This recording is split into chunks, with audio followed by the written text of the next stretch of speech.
청구인 대리인 이금기 변호사입니다. 저는 청구인이 자신의 탄핵 사건에서 보여준 태도와 거짓말에 대해서 몇 가지 생각을 말씀드리겠습니다. 경호처와 공수처의 대치와 국민들의 철야 농성에도 관저에 숨어 있다가 계엄 43일 만에 체포되자 피청구인은 그제서야 제3차 변론기일에 직접 나왔는데 그 첫 일성부터가 거짓말이자 위선이었습니다. 피청구인은 저는 철들고 난 이후로 지금까지 특히 공직 생활을 하면서 자유민주주의라는 신념 하나를 확고히 가지고 살아온 사람입니다라고 말했습니다. 종북 반국가 세력을 일거에 척결하고자 비상계엄을 선포한다고 무섭게 말했던 사람의 입에서 나온 말이라고는 도저히 믿기지 않았고 큰 기대를 하지는 않았지만 또다시 절망을 느꼈습니다. 다만 비상계엄을 전가의 보도처럼 생각하는 사람이라면 이 심판 청구는 결국 인용이 되고 말 것이라는 확신이 드는 순간이기도 했습니다.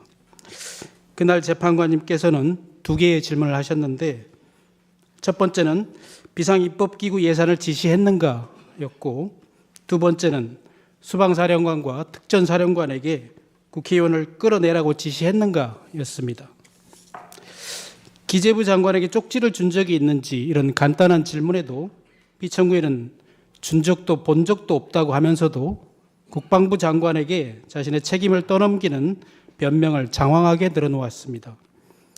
사령관들에게 국회의원들을 끌어내라고 지시한 적이 있느냐는 두 번째 질문에는 없습니다라고 변명 없이 간결하게 답변하는 모습이 오히려 구차해 보이지는 않았습니다.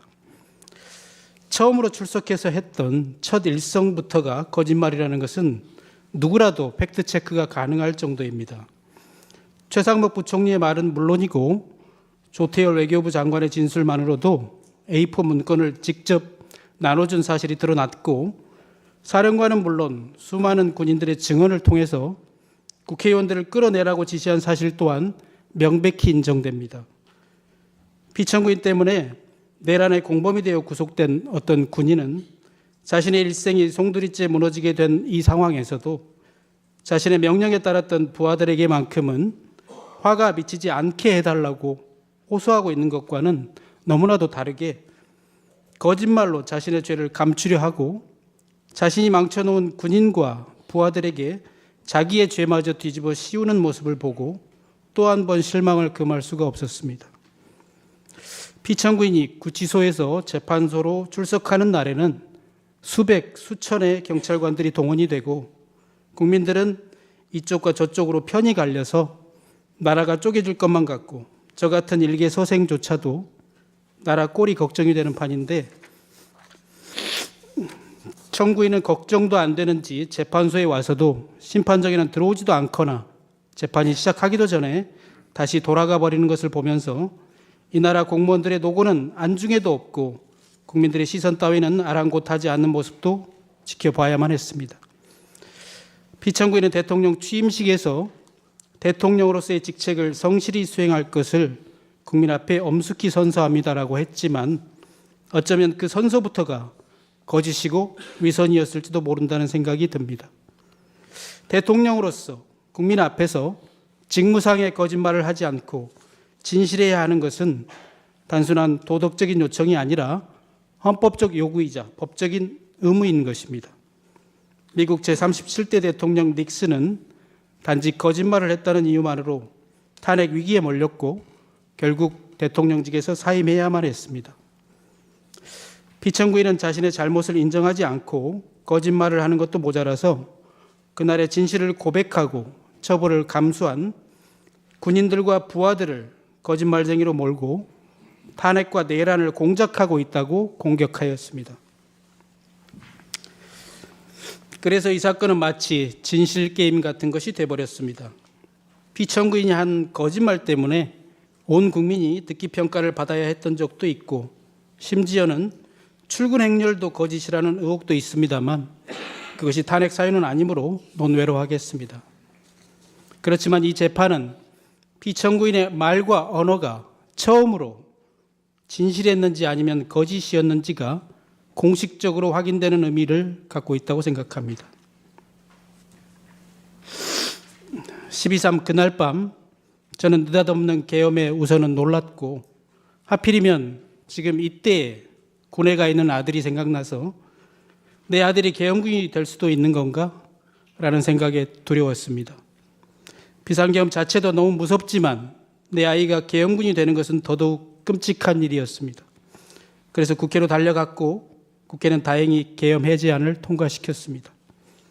헌법이니 민주주의니 이런 생각을 하기보다는 그저 나와 내 아이들의 안전을 생각했고, 아버지로서 아들이 계엄군이 될 수도 있는 상황만큼은 막아야만 했기 때문에 헬리콥터 소리가 너무 크고 총을 들고 있을지도 모르는 계엄군과 맞서는 것도 너무나 무서웠지만 소심한 용기나마 짜내어 국회 앞으로 달려갔던 것입니다. 그날 밤 큰 비극이 일어나지 않은 것은 국민들이 무서움을 무릅쓰고 온몸으로 막았기 때문이지 피청구인이 아무 일도 하지 않았기 때문이 결코 아닙니다. 만약 그를 막지 못했다면 우리 아이는 지금쯤 계엄군이 되어 있을지도 모르고 포고령이 무서워서 처단받을까 봐 무서워서 친구들과 카톡도 마음대로 하지 못하고 있을지도 모릅니다. 청구인 대리인에게 앞서서 저 또한 국민의 한 사람으로서 아들을 계엄군으로 만들려고 했던 비청구인에게 말할 수 없는 분노와 배신감을 느낍니다. 그리고 두려움을 느낍니다. 저는 아직 대통령의 신분인 비청구인의 앞에서 이렇게 말하고 있는 지금도 솔직히 떨리고 무섭습니다. 주권자를 배신한 비청구인을 심판하는 공개된 이 법정에서조차도 그가 두려운 것은 그가 아직 이 나라의 대통령이기 때문입니다. 존경하는 재판관님, 그날 국회가 해제안을 결의하고 다소 안도하는 심정으로 집에 가는 길에 여의도 공원의 낡은 비행기 한 대를 보았습니다. 8.15 해방 이후에도 김구 주석과 임시정부 요인들은 고국에 돌아오지 못하고 있다가 그의 겨울이 되어서야 일반인의 자격으로 이 비행기를 타고 당시 여의도 공항인 이곳에 내렸다고 합니다. 누군가는 부수고 무너뜨리고 팔아먹고, 반대로 누군가는 지키고 세우고 뺏기고 또 빼앗겨도 끝까지 되찾고자 하는 것, 그것이 과연 무엇일까요? 그것은 바로 비청구인이 말한 자유민주주의 시민으로서의 자격증, 바로 주권이라고 생각합니다.